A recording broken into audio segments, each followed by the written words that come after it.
The fever hit Zara Owens like a bullet she never saw coming, turning her world into a haze of fire and delirium in the small boarding house room she had rented in Centralia, Washington, where she had arrived only 3 weeks prior with nothing but a leather satchel and desperate hope for a fresh start in the spring of 1881. She had been 22 years old when she stepped off the stagecoach, her auburn hair pinned beneath a modest gray bonnet, her green eyes scanning the muddy streets of the lumber town with equal parts trepidation and determination. Centralia was rough around the edges, a place where timber workers and railroad men gathered in saloons after long days, where the scent of freshly cut Douglas fir hung perpetually in the air, and where a woman traveling alone drew curious stares and whispered speculation. Zara had come from Sacramento after her father's death left her with nothing but debts, and the bitter memory of a promised engagement that dissolved the moment her dowry disappeared. She had taken work as a seamstress in the back room of the general store, her skilled fingers mending torn shirts and hemming trousers for the rough men who worked the sawmills. The cowboy who found her collapsed on the boarding house stairs was named Aaron Calloway, and he had been passing through town with a small herd of horses he planned to sell to the logging camps. He was 26, tall and lean with sun-weathered skin and eyes the color of smoke, his dark hair perpetually falling across his forehead beneath a battered brown hat. He had grown up on a ranch in eastern Oregon, learning to break horses and raid the land before he learned to read books, and he carried himself with the quiet confidence of a man who knew his own worth without needing to prove it. When he saw Zara crumpled on those stairs, her face flushed with fever and her body trembling, he did not hesitate. He scooped her into his arms as though she weighed nothing and carried her back to her room, calling for the boarding house keeper with a voice that brooked no argument. Mrs. Patterson, a widow with silver hair and sharp eyes, took one look at Zara's symptoms and pronounced it typhoid with grim certainty. She had seen it before, she explained to Aaron, during an outbreak 5 years ago that had claimed a dozen lives in Centralia. The contaminated well water was to blame then, and likely now too. Someone needed to notify the doctor, though he was currently 3 miles out of town tending to a logger with a crushed leg. Someone needed to stay with the girl, to keep her cool and hydrated, to make sure she did not aspirate if the fever made her vomit. Mrs. Patterson had other boarders to tend to, she said pointedly, and she could not risk the illness spreading through her establishment. Aaron listened to all of this with his hat in his hands, his jaw set in a way that made him look older than his years.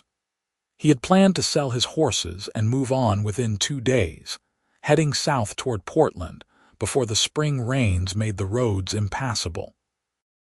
But something in Zara's face, even pale and slicked with sweat, caught at something deep in his chest. Perhaps it was the way her fingers clutched at the thin blanket even in her unconscious state, as though trying to hold onto something solid in a world that had proven unreliable. Perhaps it was simply that he had been raised by a mother who believed that you did not walk away when someone needed help, no matter how inconvenient. He told Mrs. Patterson he would stay. He would nurse the girl through the fever himself. She protested, naturally, pointing out that typhoid could last for weeks, that it was deadly, that he barely knew this woman. Aaron simply removed his coat, rolled up his sleeves, and asked for clean cloths and a basin of cool water. Mrs. Patterson studied him for a long moment, then nodded slowly and went to fetch the supplies. That first night was the worst.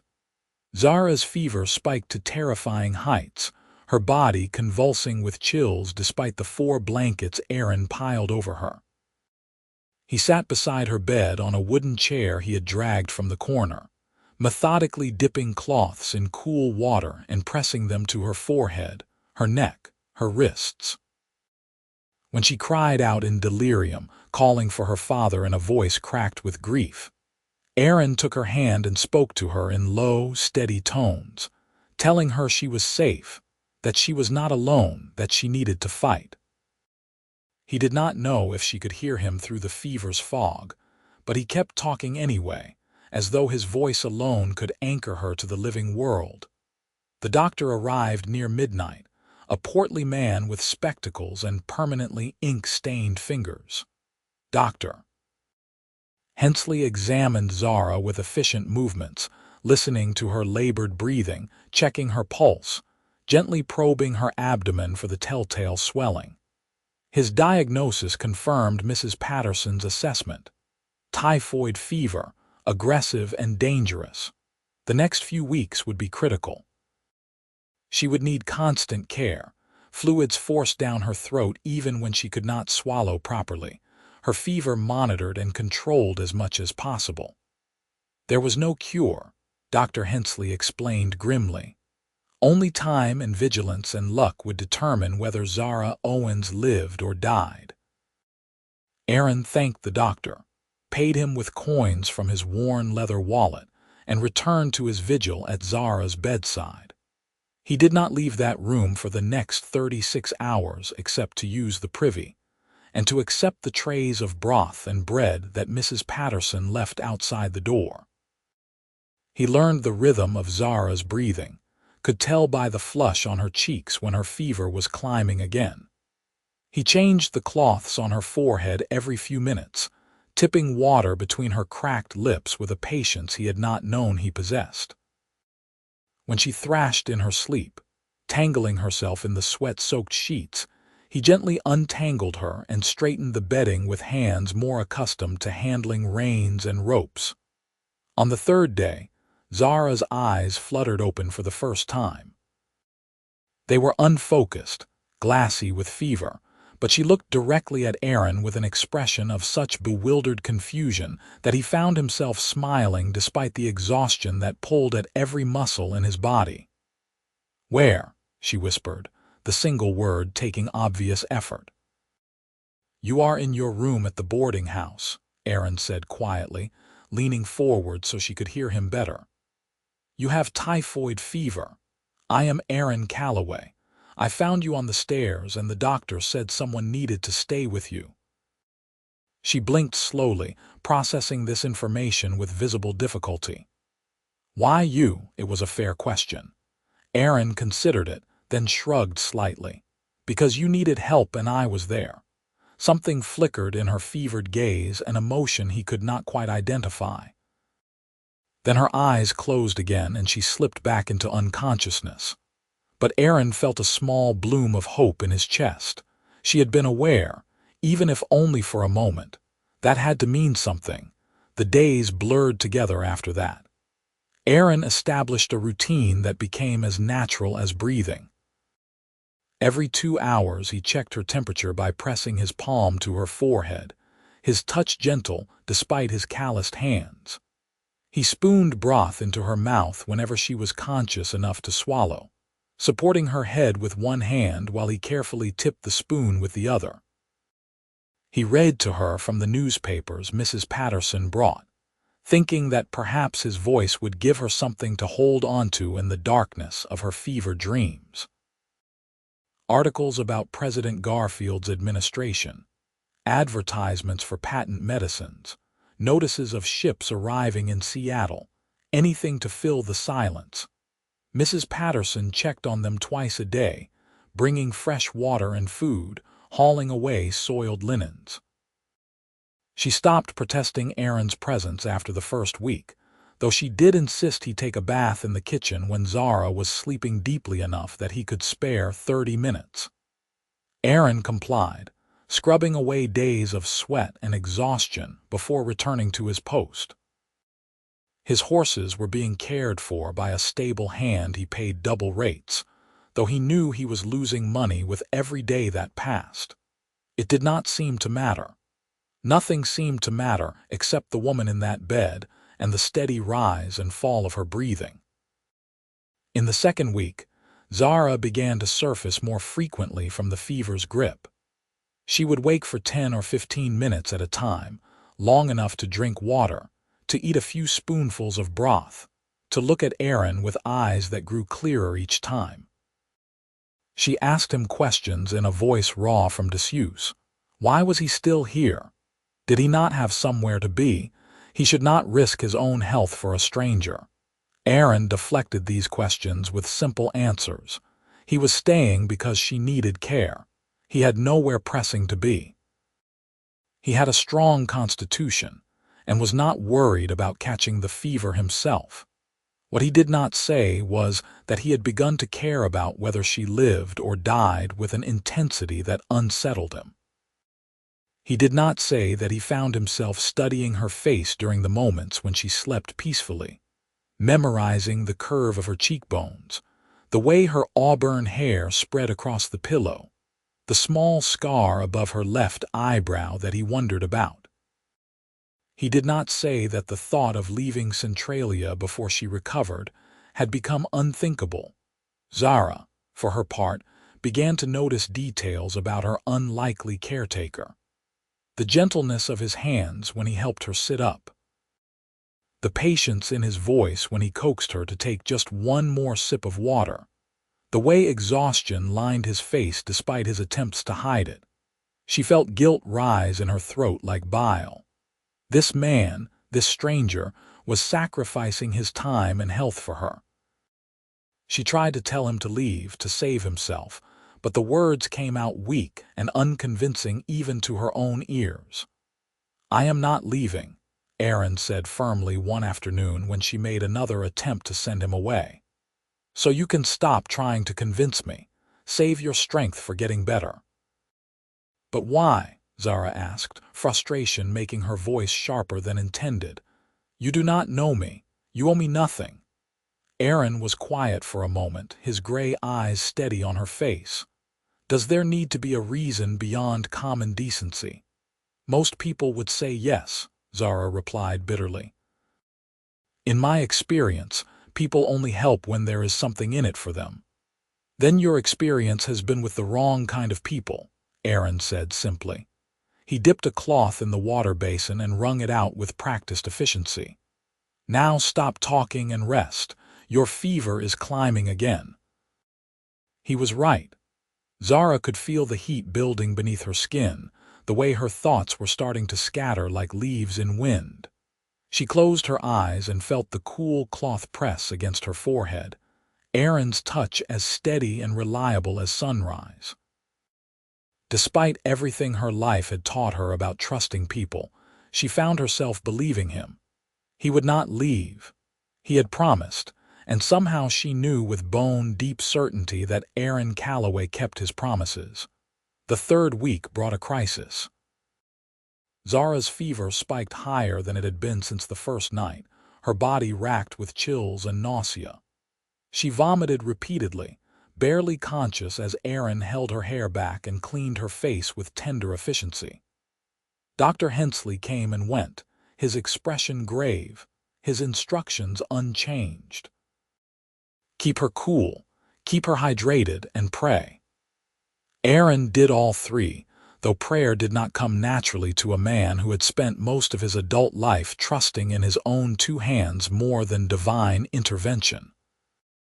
He stayed awake for 2 days straight, too terrified to sleep in case she took a turn for the worse while he was not watching. His eyes burned with exhaustion, his body ached from sitting in the hard wooden chair, but he did not let himself rest.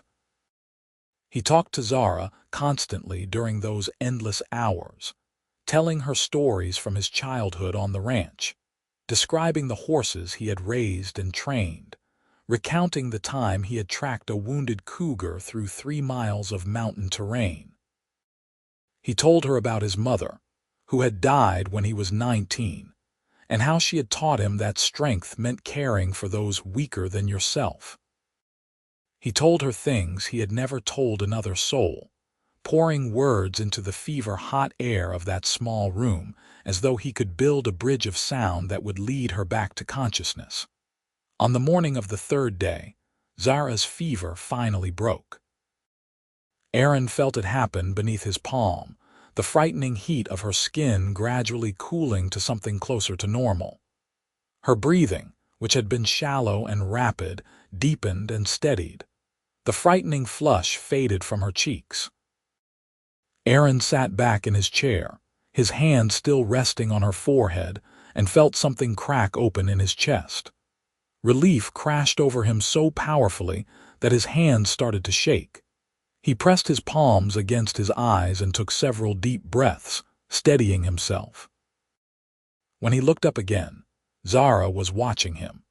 Her green eyes were clear for the first time in weeks, fully focused and aware. She studied his face with an intensity that made him suddenly conscious of how he must look after weeks of living in this room, unshaven and hollow-eyed with exhaustion. "You look terrible," she whispered, and despite everything, Aaron found himself laughing. "You are not exactly a vision of health yourself," he replied, but his voice was gentle, full of relief he did not try to hide. Zara's expression grew serious. "You stayed. I said I would, for weeks." "Yes." "Why?" The question again, but this time it carried a different weight. This time she was asking not out of guilt or confusion, but out of genuine need to understand. Aaron met her gaze steadily. "At first because you needed help and I was there, but then because I wanted to. Because the thought of leaving, of not knowing whether you would live or die, was unbearable." He paused, then added quietly, "Because somewhere in these weeks of caring for you, I started to care about you, more than I expected. More than makes any logical sense." Zara's eyes widened slightly. Color rose in her pale cheeks, though this time from emotion rather than fever. "I do not even know you. I know. But you do know that I sat beside your bed for 3 weeks without leaving. You know that I held your hand through the worst of the fever. You know that I am still here." Aaron reached out and gently tucked a strand of auburn hair behind her ear, the gesture so tender that Zara felt her throat tighten. "Maybe that is enough of a beginning." Tears spilled down Zara's cheeks, the first she had cried since waking. They were not tears of sadness, but of overwhelming emotion, the kind that comes when someone shows you a kindness so profound that it breaks through every defensive wall you have built. Aaron carefully wiped them away with his thumb, his touch feather light. "You should rest," he said softly. "You are past the worst of it, but you will need weeks to fully recover your strength." "Will you stay?" Zara asked, and hated how small her voice sounded. "As long as you need me," Aaron promised. Then, with a slight smile, he added, "Though I might finally take Mrs. Patterson up on her offer to use the spare room for a few hours of actual sleep, if you do not mind." Zara managed a weak laugh. "I think I can manage on my own for a few hours. You have earned it." Aaron stood, his joints protesting after so many days in that wooden chair. He looked down at Zara, his expression warm in a way that made her heart skip despite her weakened state. "I will be back soon. If you need anything, Mrs. Patterson is just downstairs." He left, closing the door quietly behind him. Zara lay in the bed, staring at the ceiling, her mind racing despite her body's exhaustion. Aaron Calloway had sat beside her bed for 3 weeks. He had cared for her through the worst illness of her life, had seen her at her most vulnerable and degraded, and he had not flinched. More than that, he had confessed to caring for her with a directness that left no room for misinterpretation. She thought about the men she had known in Sacramento, the ones who had courted her when she had a dowry, and abandoned her the moment her circumstances changed. She thought about the fiancé who had promised to love her forever, then disappeared within a week of her father's death. She had learned not to trust men's words, had armored herself in cynicism and self-reliance. But Aaron had not offered her words. He had offered her action, consistent and unwavering. He had proven himself in the most fundamental way possible. Zara found herself smiling as exhaustion finally pulled her into a deep, healing sleep. The fourth week marked the beginning of Zara's recovery. She was able to sit up for longer periods, to eat solid food, to speak without her voice giving out. Aaron visited her room several times a day, though he now spent his nights in the spare room Mrs. Patterson had offered. He brought her books from the lending library, wildflowers he picked from the meadow outside town, updates about his horses. They talked for hours, conversations that ranged from trivial observations about the weather to deeper discussions about their pasts, their dreams, their fears.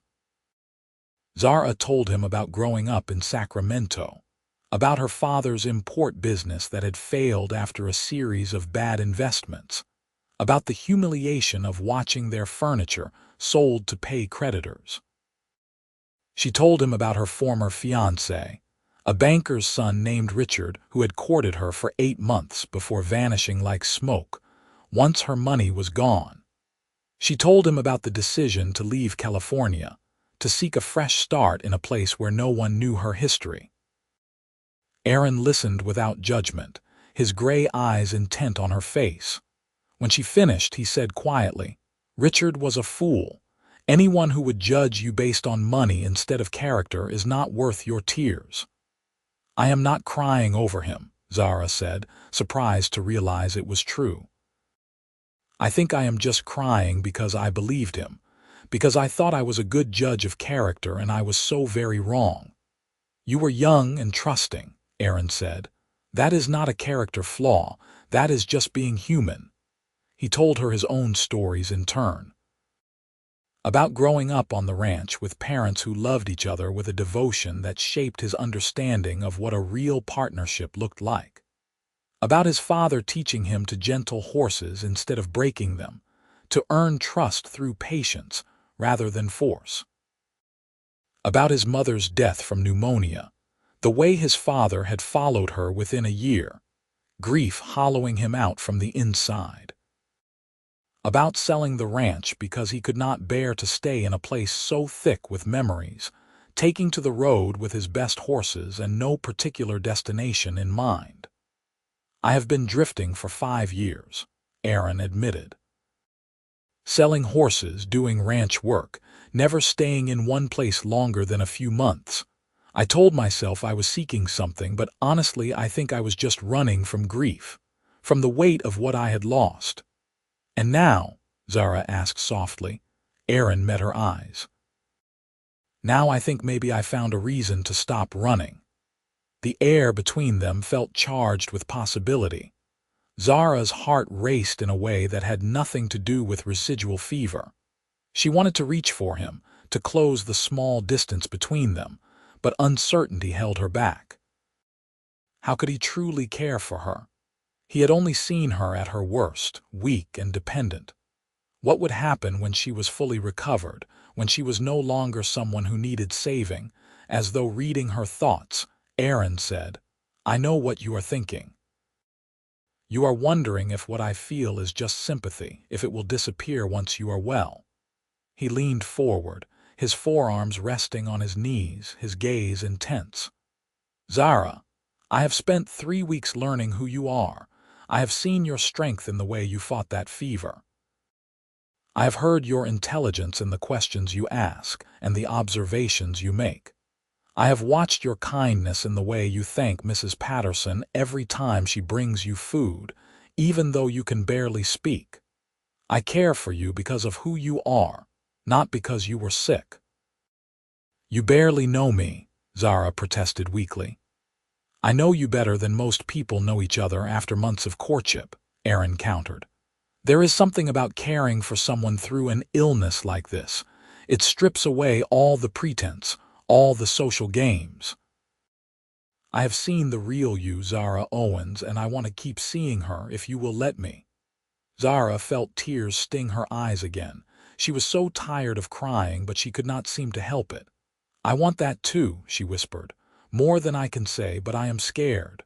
"Of what?" "Of trusting again. Of believing in something good and having it taken away." Aaron reached out and took her hand, his calloused fingers warm against her skin. I cannot promise that nothing will ever hurt you again. Life does not work that way, but I can promise that I will not be the one to hurt you. I can promise that if you give me your trust, I will guard it like the precious thing it is. And I can promise that I am not going anywhere unless you tell me to go. Zara looked down at their joined hands, at the contrast between his sun-browned skin and her fever-pale fingers.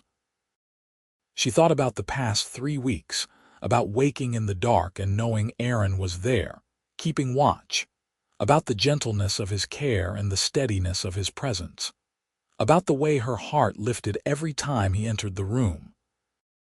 Maybe love was not always the lightning strike that poets wrote about. Maybe sometimes it was the slow accumulation of small moments, of trust built through action rather than words. "Stay," she said finally, lifting her eyes to meet his. "Please stay." Aaron smiled, and it transformed his whole face, erasing the lines of exhaustion and worry. "As long as you will have me." He raised her hand to his lips and kissed her knuckles, the gesture old-fashioned and sweet. Zara felt warmth spread through her chest, chasing away the last lingering shadows of fever and fear. For the first time since arriving in Centralia, she felt like she had found something worth staying for. The 5th week brought steady improvement. Zara graduated from bed to chair, sitting by the window and watching the bustle of Centralia's main street below. Aaron brought her embroidery supplies from the general store, and she worked on intricate patterns while he sat nearby reading aloud from a novel by Charles Dickens. They fell into an easy companionship, comfortable with silence but never short of things to discuss when conversation arose. Mrs. Patterson observed their growing attachment with knowing eyes and a small smile. She had seen enough in her 60 years to recognize real affection when she witnessed it. She made a point of leaving the door ajar when Aaron visited, propriety being important even in a frontier town, but she no longer questioned his presence or his intentions. It was clear to anyone with eyes that Aaron Calloway had appointed himself Zara Owens' protector, and that Zara welcomed his devotion.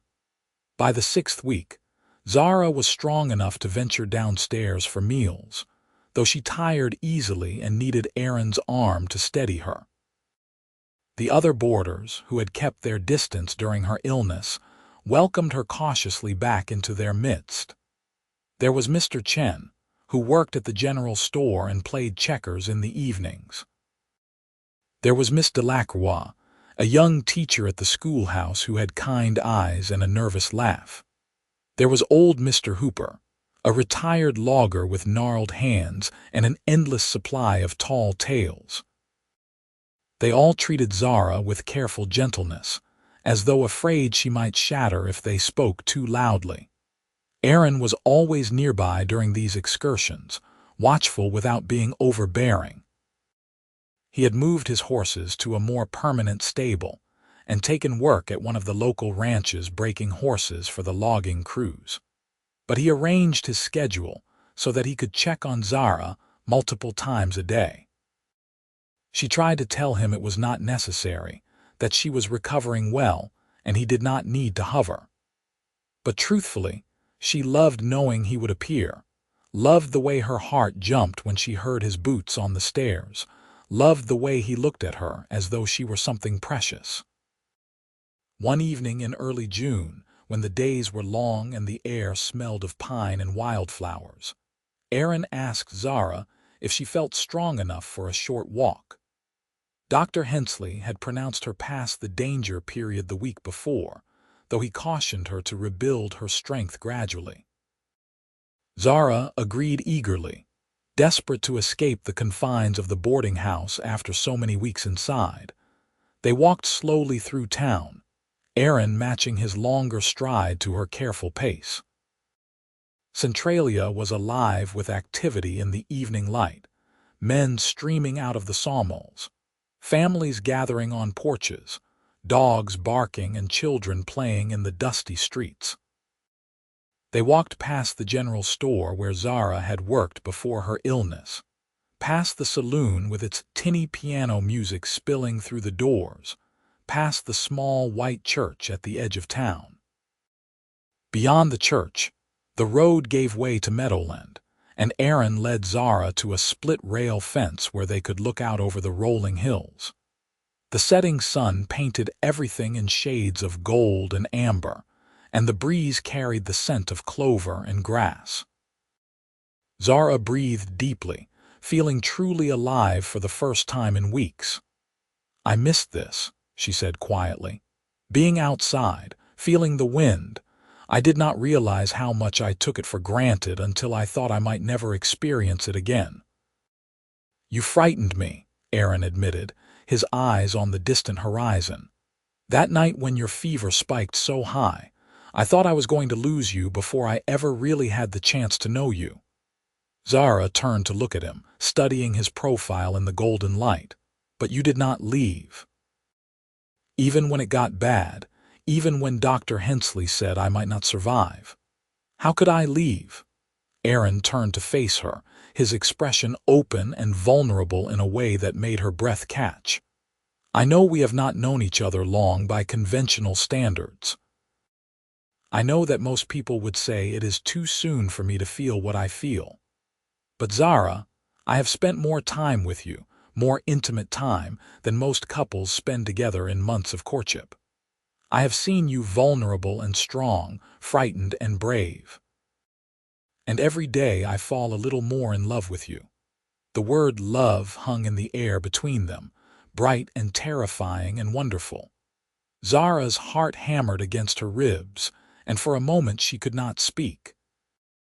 Then she reached up and cupped Aaron's face in her hands, feeling the slight roughness of stubble beneath her palms, the warmth of his skin.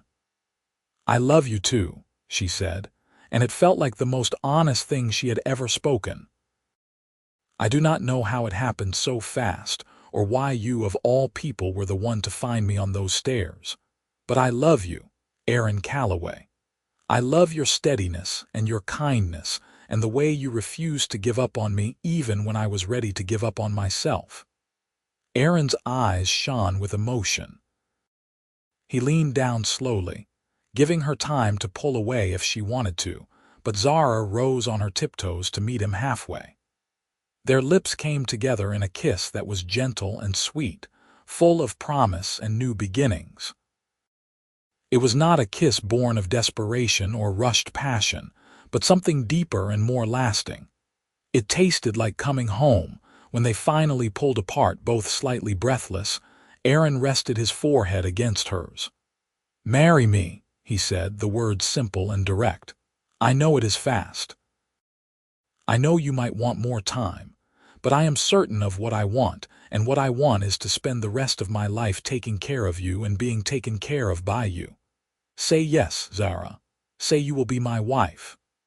Zara felt joy surge through her, bright and effervescent.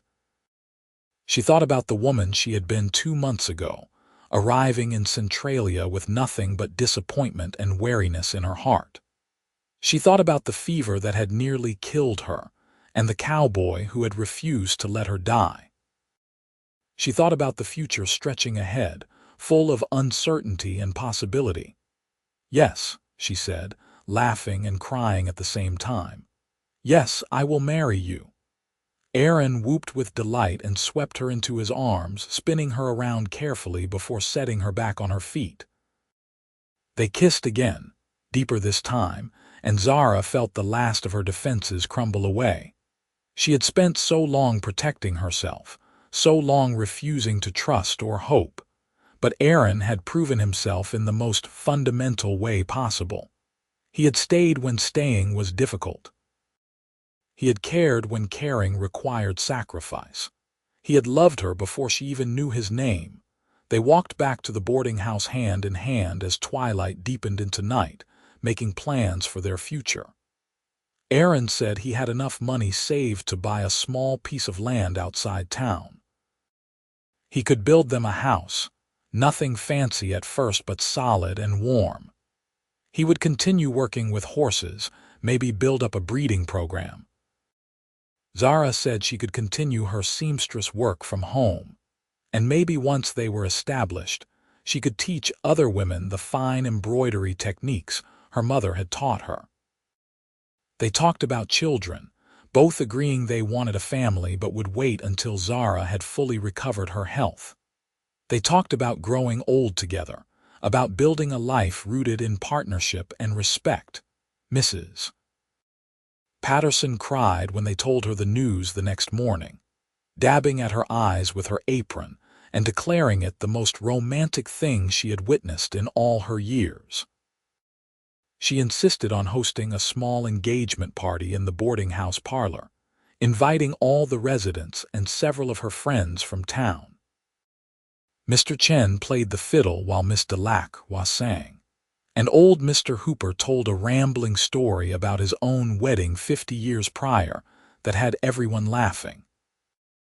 Aaron kept Zara close to his side all evening, mindful of her energy levels, ready to take her upstairs the moment she showed signs of fatigue.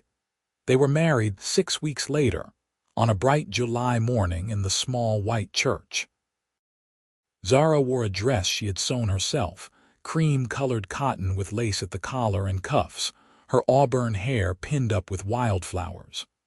Aaron wore a new black suit that still felt stiff and unfamiliar, but he stood tall and proud as he said his vows, his voice steady and sure. Dr.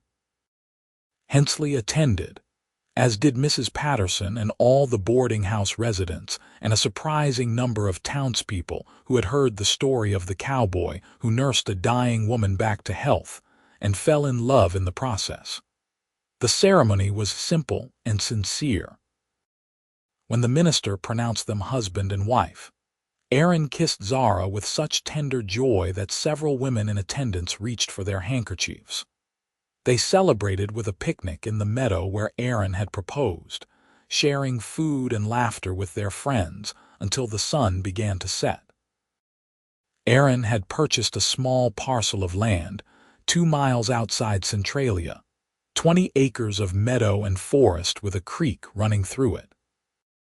He had spent the past month building a cabin with help from some of the men at the ranch where he worked, a 2-room structure with a stone fireplace and windows that faced the sunrise. It was not much, but it was theirs, and Zara wept with happiness when she saw it for the first time as Aaron's wife. Their wedding night was tender and unhurried, both of them nervous despite the intimacy of the weeks they had already shared. But nervousness gave way to wonder as they learned each other in this new context, as affection and desire mingled with the deep trust they had built. Afterwards, they lay tangled together in the narrow bed Aaron had built himself, listening to the creek burble outside their window and feeling like the luckiest people alive. The first year of their marriage brought adjustments and growth. Zara regained her strength fully, her body gradually returning to health under Aaron's watchful care. She set up a small sewing room in the cabin's second room, taking commissions from women in town who heard she did fine work. Aaron built a barn and paddock, buying 3 mares and a young stallion to begin his breeding program. They worked side by side clearing land for a kitchen garden, planting vegetables and herbs that would see them through the winter. It was not always easy. Money was tight, especially in the beginning. There were disagreements about how to spend their limited funds, about whose family traditions to honor during holidays, about the 100 small decisions that come with building a life together. But they had learned during those weeks of Zara's illness how to communicate through difficulty, how to be patient with each other's fears and weaknesses. They argued, but they also apologized. They struggled, but they also laughed. And at the end of every day, they came together in their bed and counted themselves blessed. Zara found herself happier than she had ever imagined possible. The disappointments of her past life in Sacramento faded like old scars, painful in memory, but no longer actively wounding. She loved the rhythm of her days with Aaron, the companionable silence as they worked on separate tasks, the evening spent sitting on their porch watching the stars emerge. She loved the way he still looked at her as though she were precious, the way he always kissed her forehead before leaving for work, the way he brought her wildflowers for no reason except that they were beautiful and reminded him of her. Aaron thrived as well. The restlessness that had characterized his years of drifting disappeared, replaced by a sense of purpose and belonging. He loved coming home to Zara at the end of long days, loved the way their small cabin smelled of cooking food and wood smoke, loved falling asleep with her tucked against his side. He had not realized how lonely he had been until he was no longer alone. Building a life with Zara felt like the most important work he had ever done. In the spring of 1883, 2 years after they met, Zara discovered she was pregnant. She had been feeling tired and nauseated for weeks, and Mrs. Patterson, who visited regularly, took one look at her and declared it obvious. Dr. Hensley confirmed it, cautioning Zara to take care given her history with typhoid, but assuring her that she was healthy enough to carry a child safely. Aaron's reaction was one of stunned joy. He picked Zara up and spun her around just as he had the night they got engaged, then immediately set her down and apologized, worried he might have hurt the baby. Zara laughed at his anxious expression and told him the baby was fine, that she was fine, that everything was going to be wonderful. Aaron placed his hand carefully on her still flat stomach, wonder written across his face, and Zara fell in love with him all over again. The pregnancy progressed smoothly. Zara continued her sewing work until the 7th month, when her growing belly made it uncomfortable to sit at her work table for long periods. Aaron became even more protective than usual, insisting she rest frequently, bringing her water and food, fussing over her like a mother hen. Zara alternated between finding it endearing and finding it exasperating, but she never doubted the love behind his concern. Their son was born on a cold November morning, arriving with a lusty cry that announced his presence to the world. The labor had been long and difficult, and there were moments when Aaron, pacing in the main room while Mrs. Patterson attended to Zara, thought he might go mad with worry. But when Mrs. Patterson finally emerged carrying a red-faced, squalling infant wrapped in a blanket, Aaron felt his knees go weak with relief. He was allowed into the bedroom to find Zara exhausted but radiant, her hair plastered to her forehead with sweat, and a smile on her face that outshone the sun. "Meet your son," she said softly, and Aaron took the tiny bundle with shaking hands, awed by the perfection of small fingers and the delicate shell of tiny ears. They named him Thomas Jacob Calloway, after both their fathers. Tommy, as they called him, had Aaron's gray eyes and Zara's auburn hair, and from the beginning he had a temperament both gentle and determined. Aaron took to fatherhood with the same steadiness he brought to everything, learning to change diapers and soothe midnight cries, working his ranch duties around the baby's needs. Zara, despite her exhaustion, found motherhood to be the most fulfilling challenge she had ever faced. As Tommy grew from infant to toddler, Aaron expanded his horse breeding operation. His reputation for producing well-trained, reliable horses spread through the region, and he found himself with more work than he could handle alone. He hired a young man named Jack to help with the training, and together they built the Calloway Ranch into a respected name in Washington Territory. The money was still not abundant, but it was steady, and they were able to make improvements to their property, adding another room to the cabin and building a proper smokehouse. Zara continued her sewing when Tommy's naps allowed, and she began teaching embroidery to a small group of women who gathered at the cabin once a week. These afternoons became the highlight of her week, a chance to share her skills and build friendships with other women in the area. She was no longer the isolated newcomer who had arrived in Centralia so many years ago, but a respected member of the community, known for her skill with a needle and her kind heart. In 1886, their daughter was born, a tiny girl with Aaron's stubborn chin and Zara's green eyes. They named her Sarah Louise, and she completed their family in a way that felt perfectly right. Tommy, now 3 years old, was enchanted by his baby sister, constantly wanting to hold her and show her his toys. Aaron and Zara watched their children together and marveled at the life they had built from such unlikely beginnings. The years passed in the way they do when life is full and good. Tommy grew tall and strong, following his father around the ranch and learning to handle horses with the same gentle patience Aaron practiced. Sarah proved to have her mother's artistic eye, showing talent with drawing and needlework from a young age.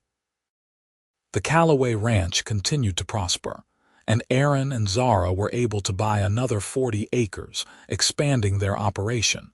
Through it all, the bond between Aaron and Zara never weakened. If anything, it deepened with each passing year, each challenge weathered together, each joy shared. They still talked for hours on their porch in the evenings after the children were asleep, still stole kisses when they thought no one was watching, still looked at each other with the wonder of people who know how easily they might never have met at all. On their 10th anniversary, Aaron took Zara back to the meadow where he had proposed. The children were spending the night with Mrs. Patterson, who despite her advancing years still doted on Tommy and Sarah as though they were her own grandchildren.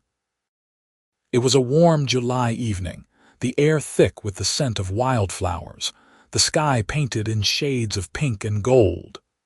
"You remember standing here that first time?" Aaron asked, his arm around Zara's waist as they looked out over the rolling hills. "How could I forget?" Zara leaned her head against his shoulder, feeling utterly content. "I was so thin then, still recovering. I remember feeling like I might blow away in the breeze. I remember thinking you were the most beautiful thing I had ever seen," Aaron said quietly. "And being terrified that you would say no when I asked you to marry me. Did you really think I might?" Zara tilted her head to look up at him. "You had every reason to guard your heart," Aaron said. "I was asking you to trust me, to build a life with me, when you had been taught that men were not trustworthy. That took courage on your part, saying yes." Zara considered this. "I think it would have taken more courage to say no. To walk away from the one person who had proven himself to me in every way that mattered." She reached up and touched his face, tracing the lines that had deepened around his eyes over the years. "You saved my life, Aaron, not just from the typhoid, but from the bitterness I was sinking into. You gave me a reason to believe in goodness again." "You saved mine too," Aaron said, turning to face her fully. "I was drifting, Zara, going through motions without purpose. You gave me a reason to put down roots to build something lasting. Everything good in my life traces back to that moment I found you on those stairs." They kissed as the sun set.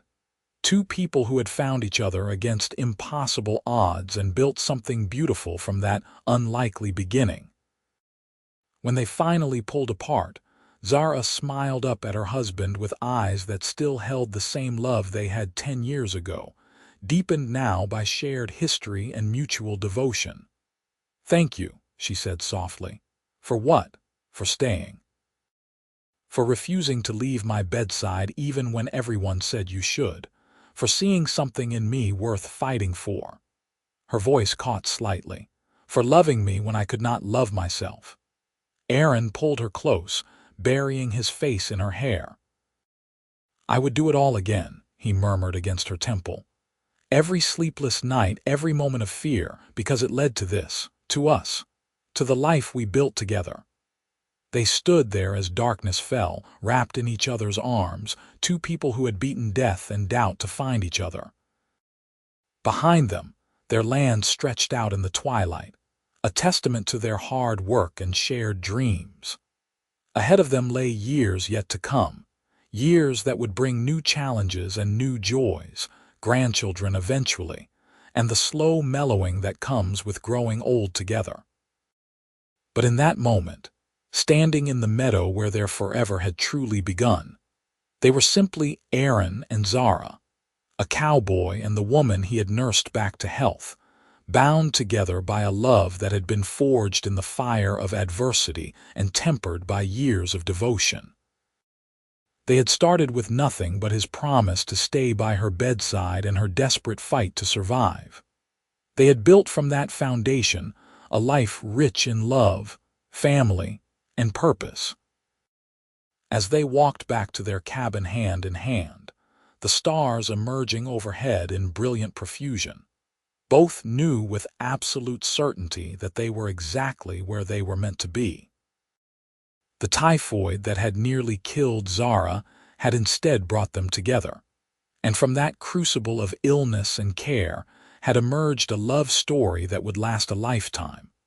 The windows of their cabin glowed warm with lamplight as they approached, a beacon of home in the darkness.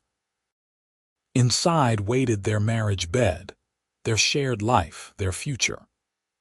Aaron opened the door and ushered Zara inside, his hand warm on the small of her back, and they stepped together into the rest of their days, grateful for every moment they had been given, and ready for all the moments still to come. Their story was not one of grand gestures or dramatic declarations, though it had started with life or death stakes. Instead, it was a story of quiet devotion, of promises kept, of showing up day after day and choosing each other through sickness and health, through lean times and plenty.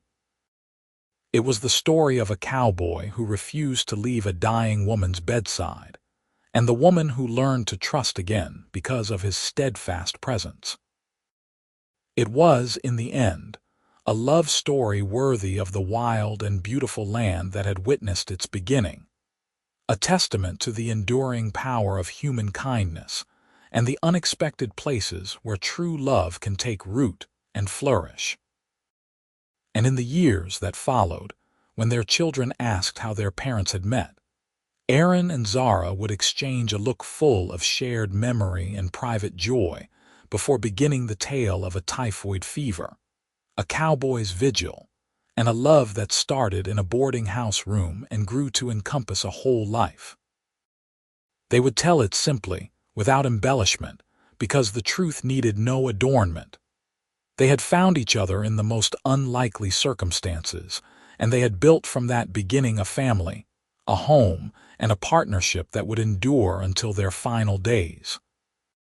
The Wild West was a hard land, unforgiving and dangerous, but it was also a place where new beginnings were possible, where a person's future was not determined by their past. Zara Owens had arrived in Centralia broken and weary, fleeing from disappointment.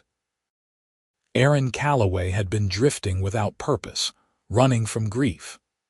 The typhoid that struck her down could have been the end of her story, another unmarked grave in a frontier town. Instead, it became the beginning of their story, the crucible that brought them together and showed them both what they were capable of when they opened their hearts to possibility. As they lay together that night, the 10th anniversary of their engagement, Aaron traced lazy patterns on Zara's shoulder and thought about all the choices that had led them to this moment.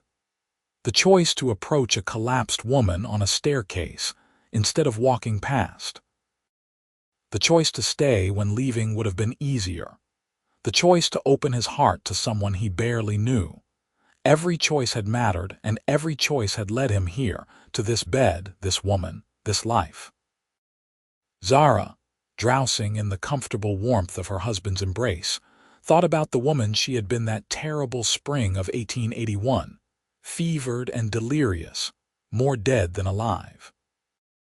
She thought about Aaron's voice pulling her back from the darkness, about the cool cloths on her burning skin, about waking to find him still there, always there, keeping his vigil. She thought about how close she had come to never experiencing this perfect contentment, this bone-deep sense of being cherished and safe. "I love you," she murmured, half asleep. "I love you too," Aaron replied, pressing a kiss to her forehead in the darkness. "Always have, always will."